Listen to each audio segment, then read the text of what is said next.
Hello everyone, thanks for joining us today for our CRC seminar series. Today we are pleased to welcome Philippe Gabory for our talk. Philippe is a researcher in the area of code-based cryptography in both Hamming weight and rank weight setting. Over the years, he has done many contributions to the field, including several proposals to the ongoing NISP post-quantum standardization process. And today we'll speak about recent results on rank-based cryptography, and especially the ones based on the rank support learning problem. So Philippe, the floor is yours. Okay, so thank you for having me to the CRC seminar series. So my talk today will be about recent results on the rank-based crypto, and in particular, I would like to talk about the link with the RSL problem. So in order to do that, I will first give a large point of view on the rank metric and on its advantages and problematics. And overall, I will mention our new results, which are related to this new RSL problem. So first, about post-quantum cryptography. So cryptography needs different difficult problems like factorization, discrete log, and SVP. So for code-based cryptography, the crypto system is usually related to the problem of syndrome decoding for a special metric. So how can we define this metric? How can we, let's say, introduce this type of problem? Consider a simple linear system problem. For instance, H random n-k times n matrix over GFQ. So the idea is that is it knowing a certain S, so that we call a syndrome, is it possible to recover a given X such that H times X is equal to S? So this is an easy problem. For instance, fix n-k column of H, then one gets n-k times n-k matrix A of H. Usually, with a good probability, this matrix will be invertible. Then if you invert A, then you can recover a certain X, which will be on the form A minus 1 times S. So you will have a solution where you will have a lot of zeros, then the result of your inversion, and then it will result in a solution of your problem. You can also see that as solving a certain linear system. Okay. Now, so this problem is easy. Now, is it possible to make this problem harder? Yes, it can be done in what we could call distance-based cryptography. So the idea is that you want to add a constraint to X. So not only you want X to be just a solution, but you also want that X has small weight. So weight for a particular metric. For the classical metric, like Hamming metric, it means not having not many non-null terms. Okay, so for instance, if you take n is equal to about 1000 and k is equal to 500, if you can fix a weight x about 100, the problem becomes difficult. Of course, for instance, finding a solution of weight 250 is easy, because in that case, you will have to invert 500 times 500 matrix. And then when you get an inversion of a certain syndrome, you will get something of approximate weight to 250. But having something about 100 will be difficult. So typically, this is the type of problem that we have. So more generally, this can be related to the notion of decoding problem. So the syndrome decoding problem is equivalent to the decoding problem. You are given a certain an element of a vector space, let's say, or a lattice or a code, and then you want to decode it. So if the metric you consider is a Hamming distance, then you obtain code-based cryptography. If the metric is Euclidean norm, then you obtain lattice-based cryptography. And if you consider a metric which is a rank metric, then you obtain rank-based cryptography. So it means that the only difference between this type of crypto, somehow we can call that distance-based cryptography, is the metric. In both cases, typically, you will consider vector spaces, but you change the structure on which you are. You can be either on GF2, either on GFP, or in the case of rank metric, it will be more an extension field. So these are some types of metric of post-quantum cryptography you want to use, because there is no known efficient quantum algorithm to solve this problem. Then there are some other problems, like hash-based signature, which is based on hash function and Merkle trees. So the advantage of this type of system is that it's solely based on the security of hash function. Whenever all other propositions, they need hash function, but also another problem. So it's better to have this. Now the drawback, often that you have pre-computation and signature search can be high and can be rather slow. But for instance, in the NIST competition, there is a Sphinx crypto system, which is based on this idea and which has also many good properties. Another possibility is to have isogeny, which are graphs on empty curves. So in that case, you have a very small key size. The imitation, again, is rather slow. It's not directly linked to an appeared problem. And in some cases, for certain type of instances, there exists a subexponential quantum algorithm. But the field is very active because many people working on API curve are now working on isogeny. At last, there is another one, which is a multivariate cryptography. So in that case, you want to solve a multivariate problem. So this is a MQ problem. So usually for signature, you have a small size, a signature size, fast verification. Now in terms of limitation, the key size can be large. To attack, you rely on a Grosvenor basis attack.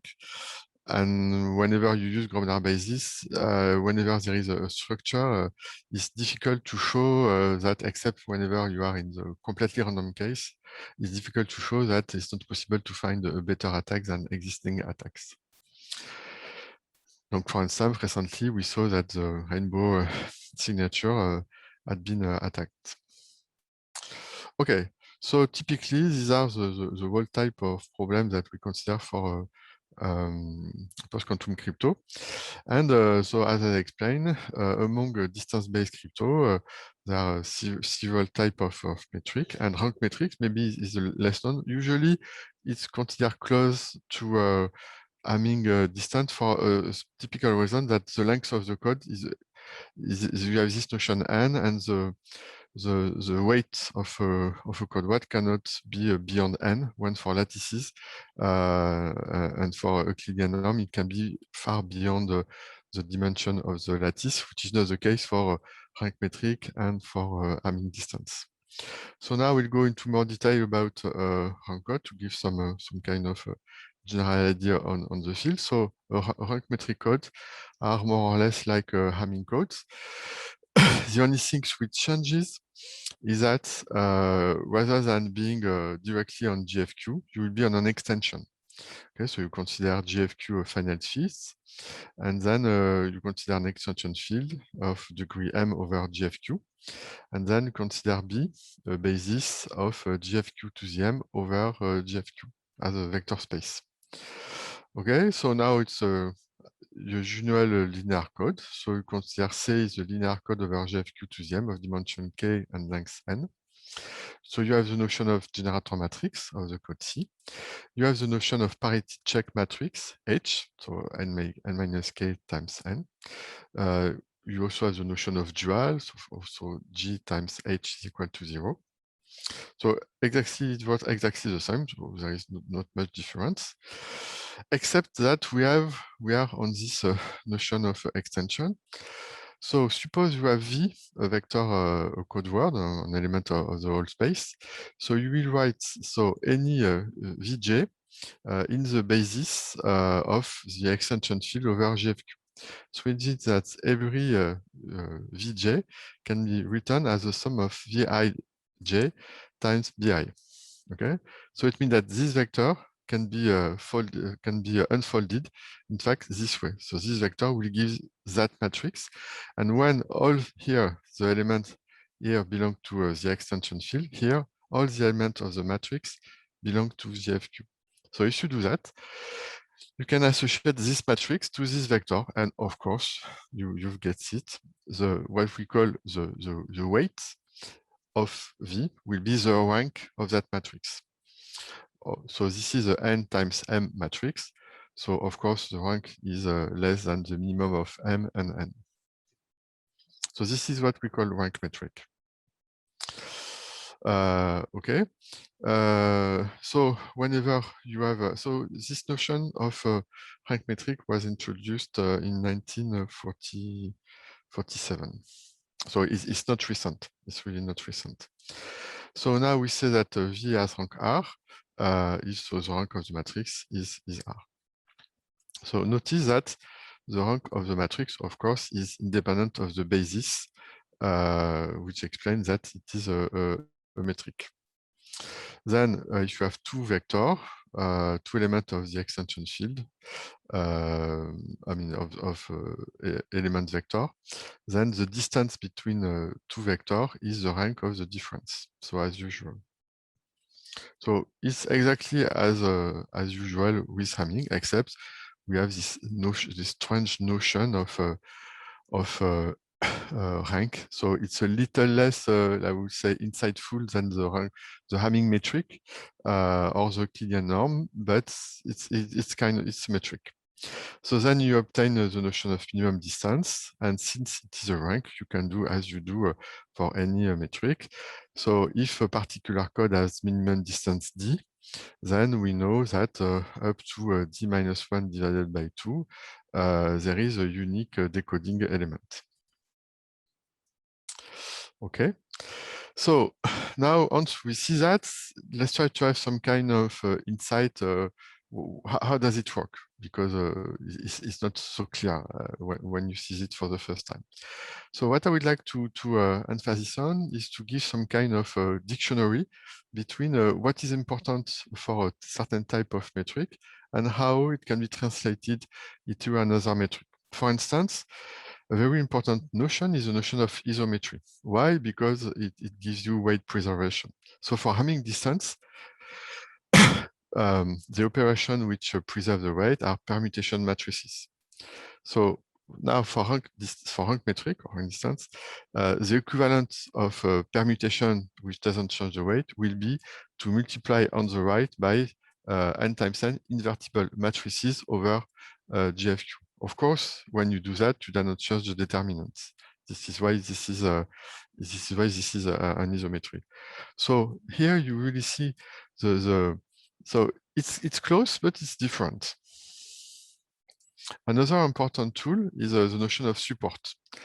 Support of a word in Hamming metric, typically when you have a word x with a coordinate x1 up to xn, is a set of position xy, where xi is different of 0.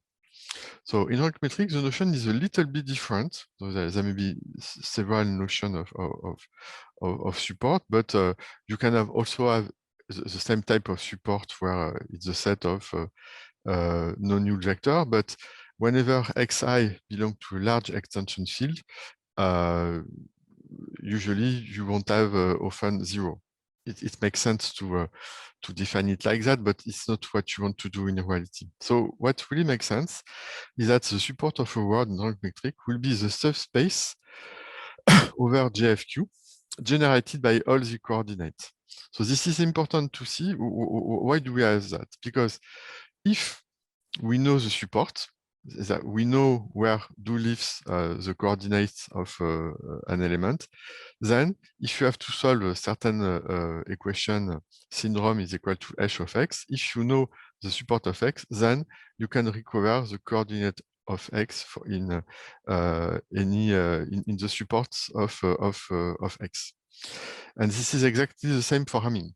So if you have hx is equal to s, if you know the position on which X is non-null, then you can easily, by solving a system, recovering the exact value of the error on the non-null coordinate. So the difference in rank metric is that somehow the support is not coordinate. For Hamming, the support is their coordinate position, and for rank, somehow the support lives besides. So it's a little different, but it's the same idea, but it will imply some different stuff. Also, another dictionary is the notion of counting words. So what is important is counting the number of weight of given weight. So in Hamming, the number of weights, for instance, over F2 of given weight is Newton binomial. So n choose t, it gives you the number of words of weight t in for a code of length n. So typically, this is less than 2 to the n, and whatever t you get is less than 2 to the n. For rank, you need to count the number of subspecies of dimension t. The number of supports, so is the number of subspecies of dimension t over GFQ. And typically, rather than considering Newton binomials, you need to consider Gaussian binomials. So it is written like that. And then this number is very close to q to the t times n minus t. So this is interesting because you can see that when n is small, you can see that this value, in fact, is quadratic. There are two terms. So it means that whenever t increases, it increases linearly the number of spaces. When in Hamming, for instance, whatever t you consider, it will be always less than 2 to the n.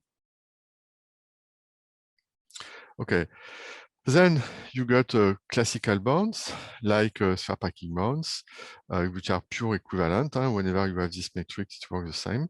You have the singleton bounds, of course, which was also an equivalent of the Hamming singleton bound for Hamming distance. And you also have the notion of Rank-Gilbert-Varchamov bound, which is an equivalent of Gilbert-Varchamov bound. What is this? It's the value of the metric for which, on the average, if you take any element of syndrome when you want to solve a syndrome equation, on the average, for each element of the syndrome, there is only one preimage, of course, on the average. So this is why this rank is so important, because it corresponds geometrically, it corresponds to this notion of average unique preimage. So typically, if you are in the case where m is equal to n, just to give an idea, the Gilbert bound for nk length n dimension k and m over q is something like 1 minus square root of k divided by n. So typically, the usual case where k is equal to n divided by 2, it gives you 0.3. So it means that for this type of parameter, Gilbert-Varchamov bound is about 0.3 times n. So of course, it's linear in n. Okay. So now, once we have defined the notion of codes, we want to the notion of decoding. So whenever in Hamming, there are many codes, and many codes comes from Reed-Solomon code, then you consider subfield subcode, etc. But there is a huge taxonomy of different code. In rank metrics, this is not really the case. There are not so many codes. Typically, there exists 3 main family of decodable codes. So there are Gabellian codes, which are an analog of Reed-Solomon codes, which with the notion of rank metric with Q polynomial replacing classical polynomials. Then there is a notion of simple codes. So they were defined in another type of metric for distance-based metric, and we defined it for rank metric in 2017. So these codes are really code which are impressive because in fact they are really simple. The structure is really simple, and in fact they reach the GV bound. So with this code, with this code, it's possible to decode up to the Gilbert-Varchamov bound, so the best you can reach, but in a probabilistic way. When for Gabellian code, you are able to decode up to n minus k divided by 2, but you know there is no error.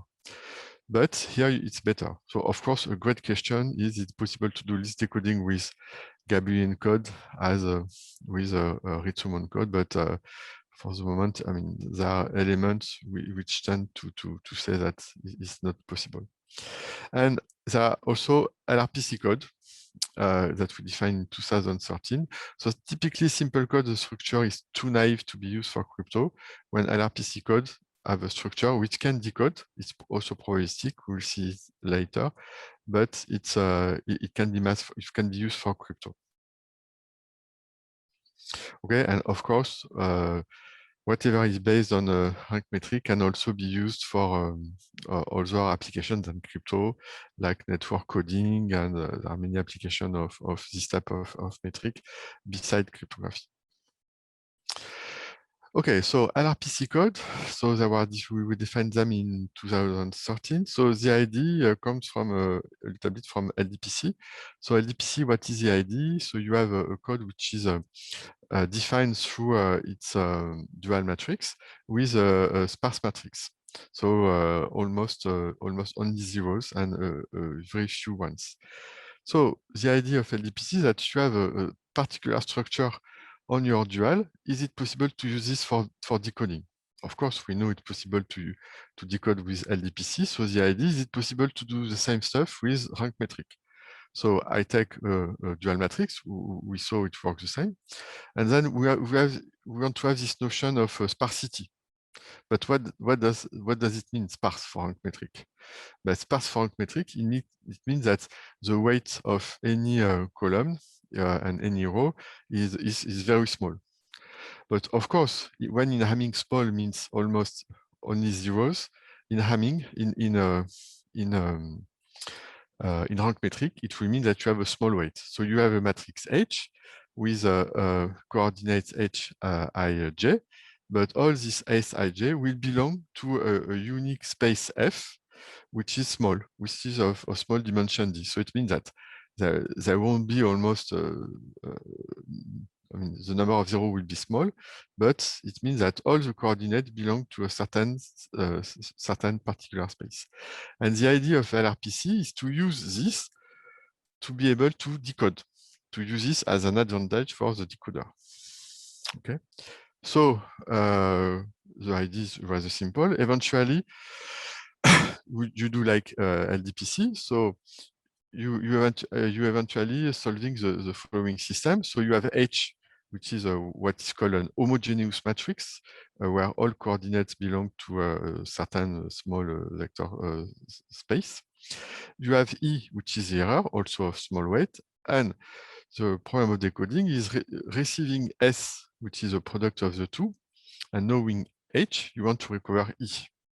Okay, so E belongs to a certain space of all the coordinates of the error belong to a certain error space E. And all the H, I, J belong also to a certain space F of dimension D. So whenever you do the product of the two, you obtain, in fact, element of the product space E times F. Okay, so this product space has dimension up to R times D. And so the idea is that whenever you know that, and you know, in fact, one of the F's, you want to recover E. Okay, so in fact, first, you need that N minus K is large enough, because when you are given S, in fact, you are given element of the product space. So if you want to recover the whole product space, necessarily, you need that N minus K is greater than RD. But once you have this, it's easy. It's rather easy to do it. So first, you recover your S. So your S is element of this product space. With a good probability, if you have sufficiently many, then you S is a whole vector, is a whole product space E times F. Okay, then define Si. So and you know the F. So define Si, which is equal to Fi minus 1. So this is an element. Here, this is an element of the space, times S, which is a vector space. So if you do that, then you obtain an element, but remember that S is written like that. But if you multiply S by Fi minus 1, it means that here you will vanish all the Fi, and it means that E will belong to this Si. So overall, if you want to recover E, you compute this different Si, So S1 intersection S2, etc., intersection SD.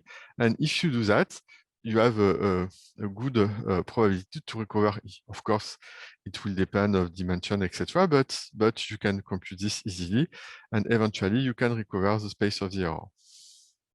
So this is how the decodage of LRPC works. So as usual, first, so you compute the random space, then you recover the support of the error. And once you have the support of the error, that's what I explained earlier. Whenever you have the support of the error, you can recover the exact coordinate by solving a system. So you know the capital J element of the basis, then you all want to get the coordinates. So it's just a system to solve. So if you do that, we saw that at the minimum, D is equal to do. And in that case, your condition is that you want that R times D is less than N minus K.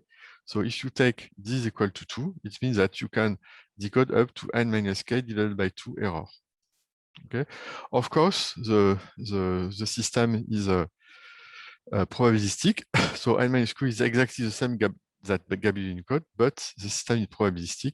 So it means that overall it's less interesting than Gabellian code. Now there is a big advantage to compare to Gabellian code, is that Gabellian code are very difficult to hide in terms of cryptography, when these codes are easier to hide. Okay, so we gave some recent improvements. Okay, so we saw rank metric. Now we saw that if you do coding theory, you need to have decoding capacity. Now, if you have a rank metric, we want to have the notion of complexity. So how is it hard to decode random rank code? So there are two problems which are equivalent of the SD problem. So you are given H random matrix. You are given X, which is a small weight vector for rank metric, and so it's classical. So from S is equal to H times X, and H you want to recover X. Okay, so this is the basic way, just a pure generation, but changing the metric. So now the question is this problem hard? So for many years, the problem we didn't know what was the exact security of the problem. And in fact, with GZMOR in 2014, we proved that there was probabilistic reduction to a difficult problem. So the idea is that we propose an embedding, which is easy. After all, because for many years it was not known. So suppose you start from a code over GFQ. And in fact, you suppose that you have a machine which can solve the rank metric decoding, and you want to use that to decode a code over GFQ. So in fact, what you will do, you will start from your element over GFQ, and you will multiply any column by random vector. If you do that, it means that you cannot consider, if, for instance, suppose Q is equal to 2, if you take the rank of a matrix with only 0 and 1, the rank is 1, so it makes no interest. So by doing this, in fact, usually the alpha I will be independent. So it means that on the average, the Hamming weight of this will correspond to the rank weight of what you obtain after multiplying the column by a random element. Okay, so this embedding permits to show that if you are able to decode rank metric codes, then you are able to solve the SD problem in Hamming. So it means that the problem behind rank metric are difficult. Now, in terms of best known attacks, so there are two types of attacks on the RSD problem, so combinatorial attack and algebraic attacks. So then which one is most efficient depends on the type of parameters you consider. So for combinatorial attack, there are a lot of people which have been working on this. So the last one were so it began in almost 25 years ago.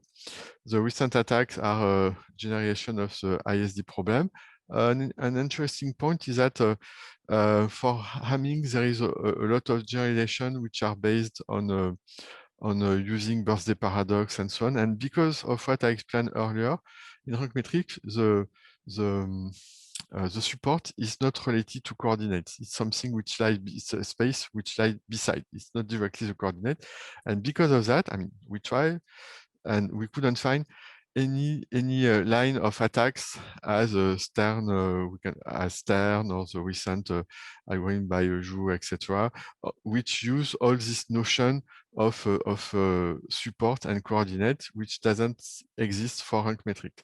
So it means that for combinatorial attack, essentially, there is nothing beyond the classical adaptation of the ESD algorithm.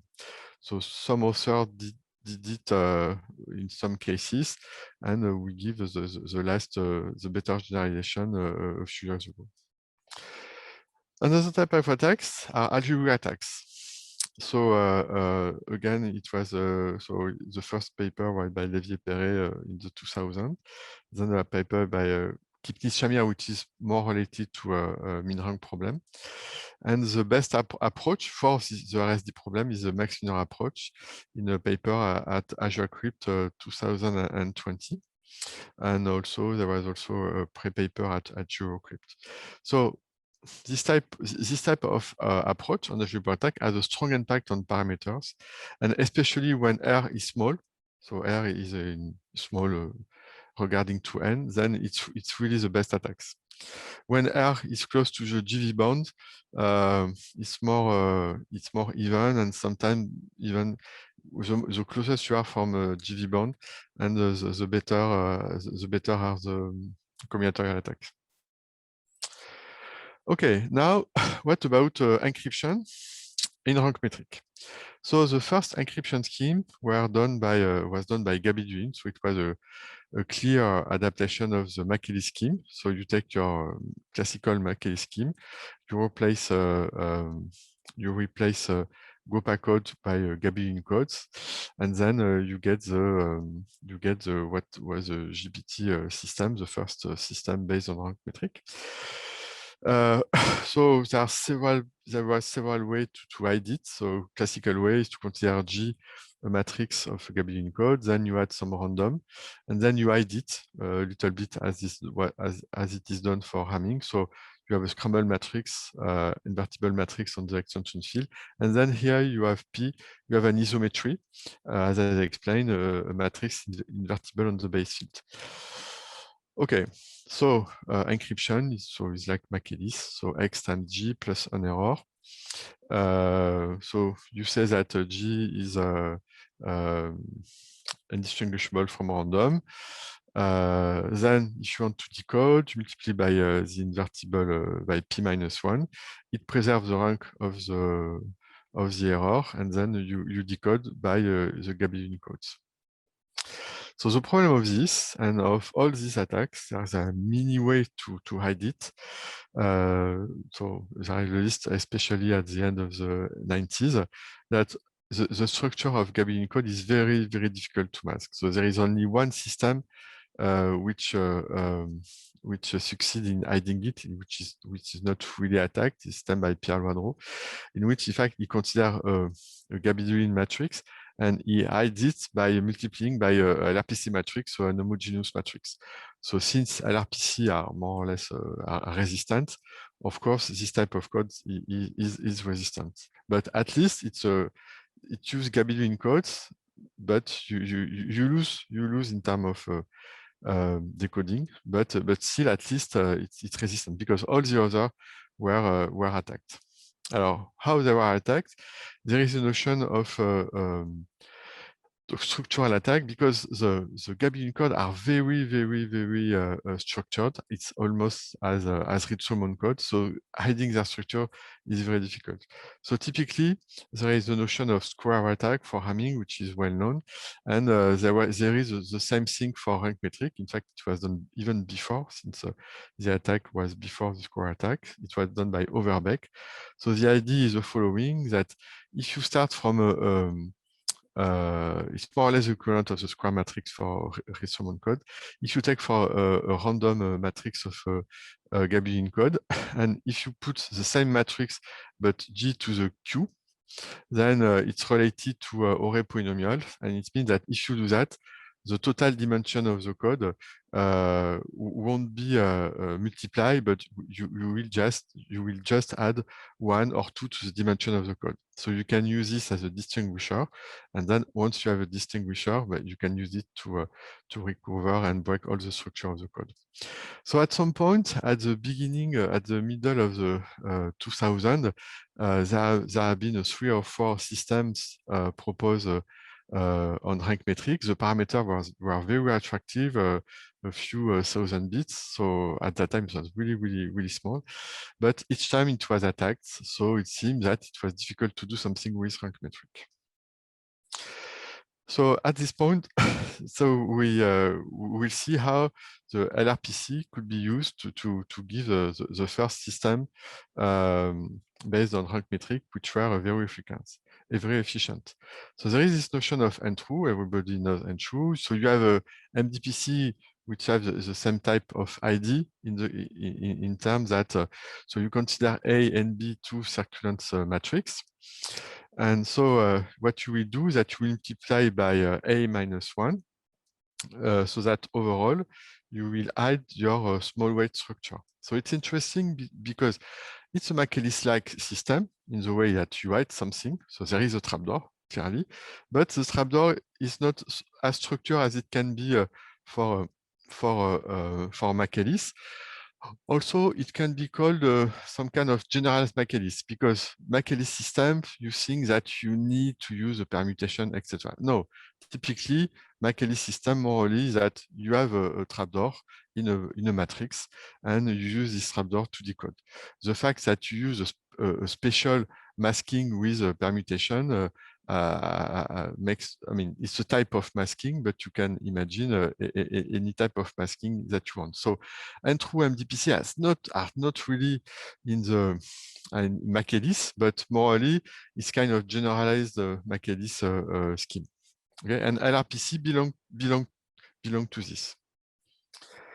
Okay, so the idea is that you are given A and B matrices, and then you multiply by A minus 1, so that you will use the fact that LRPC are small weight matrices to decode. And in your public key, so H more or less is A minus 1 times B, it means that you cannot, from H, you cannot recover A and B, as it is the case for ntrue and NPC. Of course, it relies to best attacks. So then it's exactly like McEllis. So you are given G on the form I and H.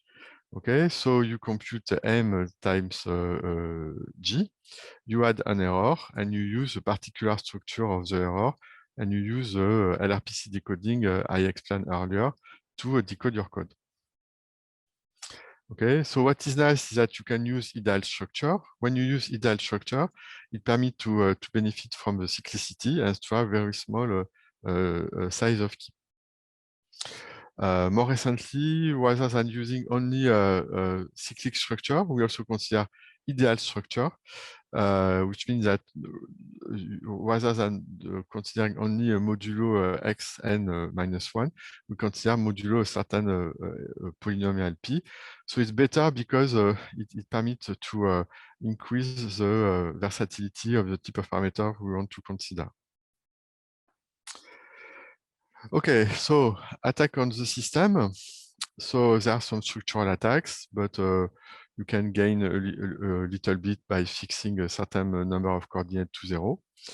There is also what is called a folding attack, which is related to the factorization of the polynomial. So here you have a cyclic structure. So if x to the n minus 1 can be factorized in a certain polynomial, then you may have an attack. But whenever you take such polynomial which is irreducible or with a very large factor, then this attack can be avoided easily. Note that this attack or equivalent exists for all systems. Okay, these are the parameters that we submitted to NIST with this. So you can see that the DFR was rather low. And this was a problem for LRPC because the DFR was rather low. So having a large DFR was an important problem. So typically, the last parameter that we propose, but with this type of DFR, you have a secret key, ciphertext size about 700 bytes, and which is very low and which is even better than for lattices. But the main problem that we got for LRPC was this notion of decoding, and that you needed for decoding that RD less than n-k implies that if you wanted to have a very low DFR, it means that increasing a lot n, and increasing a lot n means increasing parameter and increasing the time of encryption and decoding. Okay, so this we propose recently with Carlos Aguilar, Nicolas Aragon, Victor Dizrin, and Gilles Zemmour. This year, we propose a new approach. So that's called LRPC with multiple syndrome. So the idea, in fact, is very simple. It could have been done many, many years ago. And so you start from a LRPC system, as it is the case here. So H, I, A-1 times B. And you have your secret key U. And here, the idea will be the following. The following will be that, in fact, when you decode, what you do when you decode, you consider a syndrome, and then you multiply by your syndrome. And so the idea is that whenever you are given here an error, so S is the syndrome, so U is your matrix of LRPC, and here this is a LRPC equation that I defined earlier. So you know U, you know S, so it's the product space, and then you want to find element of the product space. Okay, so the idea is that up to now, the number of solutions that we have elements that we get was n minus k, because here this is the size of the syndrome. But in fact, we do the simple following remark. Suppose that rather than giving one syndrome, you give several syndromes. But well, if you give several syndromes, then you mean that each time you give a new SI. But each SI gives you n minus k element of the product space. But then each time you get some new SI.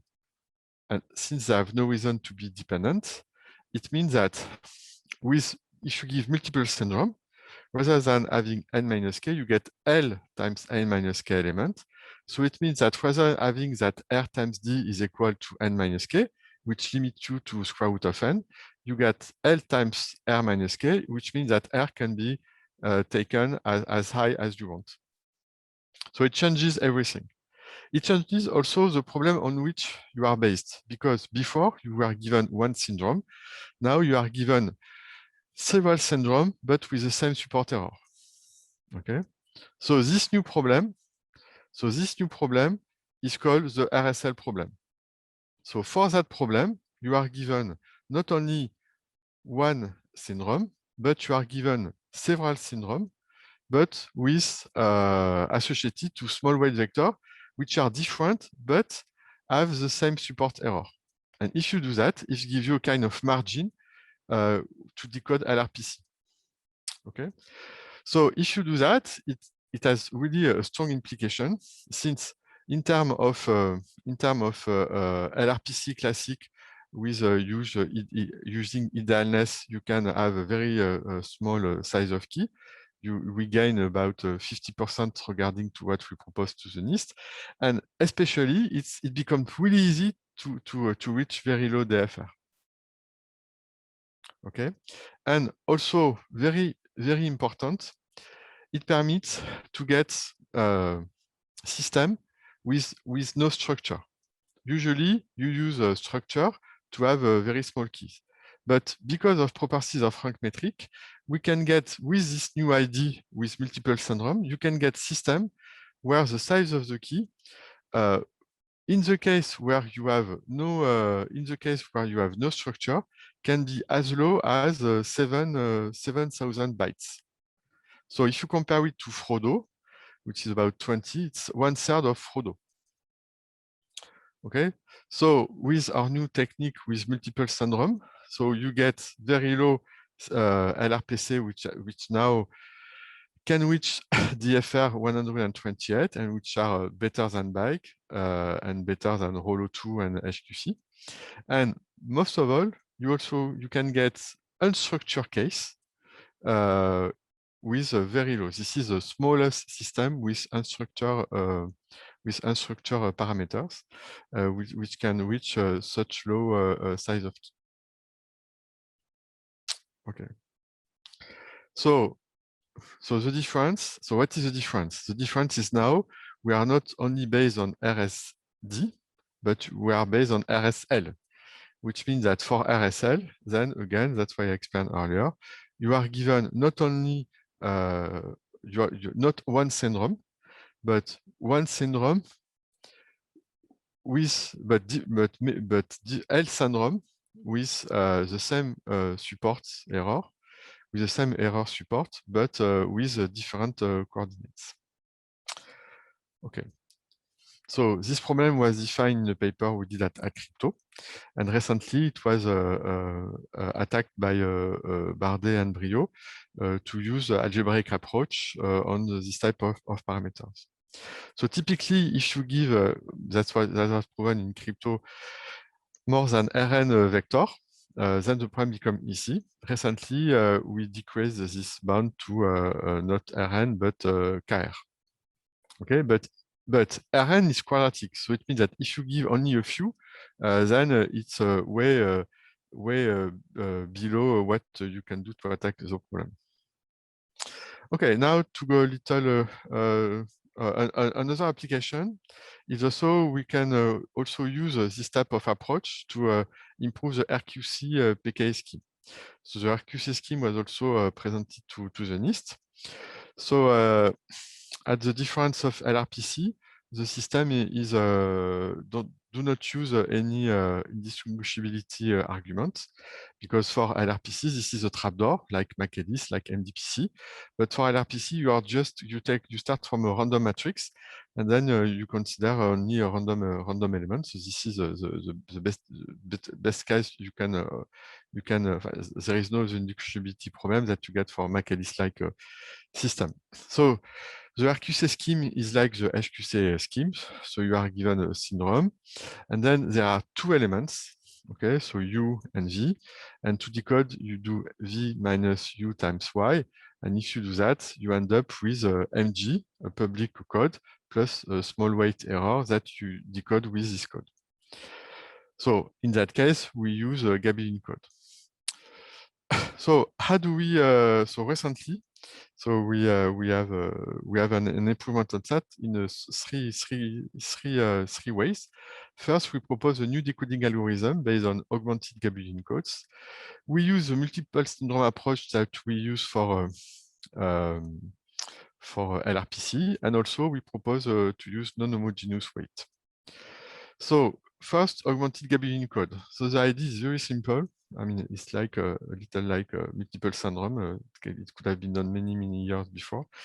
So the idea is, rather than considering Gabelin, you consider augmented Gabelin code, which are only Gabelin code plus a sequence of 0. Wow, what does it change? Sequence of 0, it's almost nothing. But it changed everything, because in the RQC scheme here, when you decode here, you obtain mg plus a small weight vector. But if g has a certain number of 0, it means that for that position, you recover directly element of the error. But if you are given element of the error, it means that you are given element of the support of the error. So somehow, it means that you are given direct element of the support of the error. And then it means that you use the Gabelin decoding algorithm plus elements of the support which are given to you directly.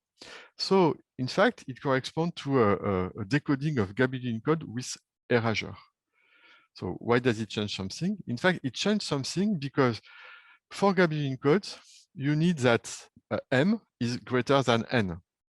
But since the number of error is since n is of order two times the number of error, so RD in our case, it means that m has to be greater than 2 RD. But because of this augmented gabion where you are given directly erasure, it means that you can decrease the m. So the m, rather than being to 2 RD, can be as low as something about RD. So typically, it has a strong impact and has a permit to decrease parameter by something like 30%.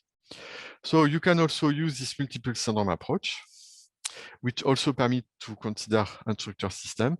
And then you have this notion of non-homogeneous error. So for the reduction of RQC, you have typically 3NN codes.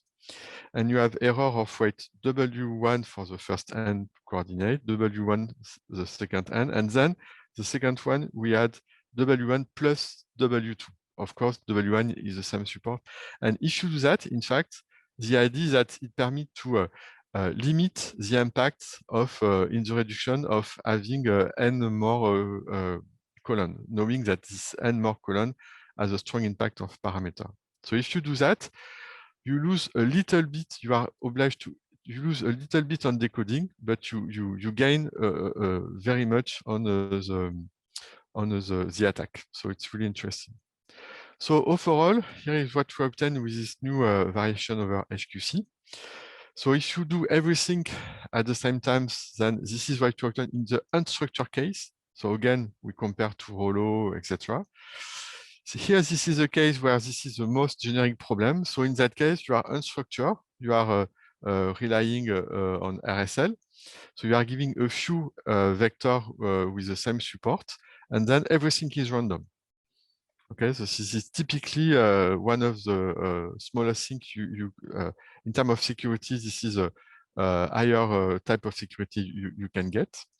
And again, it's you have, if you compare to LRPC, so it's a little higher than LRPC, but here you don't have the indistinguishability hypothesis. So this is really strong. And in terms of coding theory, only rank metric permit to do that.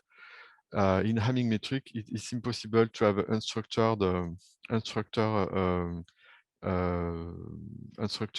system with such a low parameter. You have to do something like McEllis, where there is a factor 20 or 30 of difference. Of course, you can also do that in the ideal case. Okay, so in our last paper, where we revisited the RQC, we also proposed new attack for the RSD non-homogeneous case, algebraic attacks for the case of non-homogeneous RSD, and also new combinatorial attack for the RSL problem, and new linearity bound in KR times M divided M minus R, and also combinatorial attack for NH RSL. So everything is in the paper, which should be very soon on imprint. So an example of the RSL problem, where here you have the RSL problem and all the type of attacks that we get, because the RSL problem opens the door to new type of attacks, so it's very interesting, both in terms of combinatorial and algebraic attacks, with many applications, because by now, the RSL problem becomes, I think, the new frontier for rank metric cryptography, since whenever you replace RSD by RSL, and then you can decrease all your parameters. So it's really a new strength for rank metric. So quickly for authentication, so what can we do with signature with rank metric?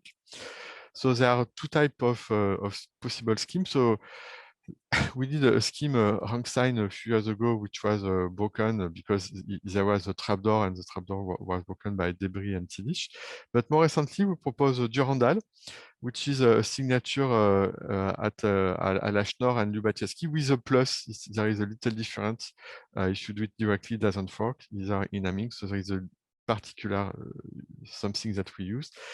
And this also is based on RSL. So it was published at Eurocrit. And also, so recently with Louis Bidou, we also propose some Stern-like signature, and with rank metric, also by using the RSL problem, we can go as low as 7 kilobytes for public key plus signature. Okay. So to finish. So I tried to give a general overview of rank metric, and you can see that in the last 6 months, so we introduced the RSL problem for rank metric, and it permitted to improve all rank-based scheme, both for encryption. Typically, we gain a factor, we divide by 2. Not only we divided by 2 all our parameters, but moreover, it permits to consider for the first time code-based cryptography with unstructured parameters, which are very low parameter, which was known only before, which are very close to structure parameter of BIKE or HQC, but without any structure. And this is again possible. It doesn't seem possible. It doesn't seem to be possible at all for Hamming metric. So then we have this new multi-syndrome approach, which is also very nice. We have this improvement of RQC. There are also improvements. There are a paper by Tumshu and Jinan Liu at CHES, who in some cases could gain a factor 10 in the implementation of LRPC. So you can. So there is also the library RBC, the library for rank metric. So you can see that overall there are many new stuff for rank metric. So first, we can also improve journal parameters. So then there is the future NIST competition, and you can see that rank metric is still very interesting and has many advantages. And again, for 10 years, I mean, RQC and LRPC are almost 10-year-old, and here in the last few months, there are many new things which show that rank metric has still many things to say, both in terms of parameters and in terms of efficient implementation. Okay, I thank you. If you have any questions, I can take them. Hello, Philippe. There is a question here. Okay. Gora H asks you, how do asymptotically scale the attacks you mentioned? Are they mostly polynomial time or sub-exponential? Which attack? Because I mean, so for RSL, I mean, if it's for RSL, so for RSL, if you are given so in the paper in 2017, it says that if you are given n times r syndrome with the same support, etc., independent, etc., then you can have a polynomial attack. Okay, so what we proved recently is that if you go up to k times r plus times little something, then it becomes also polynomial. So we more or less we divide the bound of linearity by 2, but it's still quadratic. So kr is still quadratic. So it means that there is a margin if you give something like kr divided by 3 or 4, the security of the scheme, the security of RSL remains safe as far as we know. I don't know if it was exactly the question, or be more precise.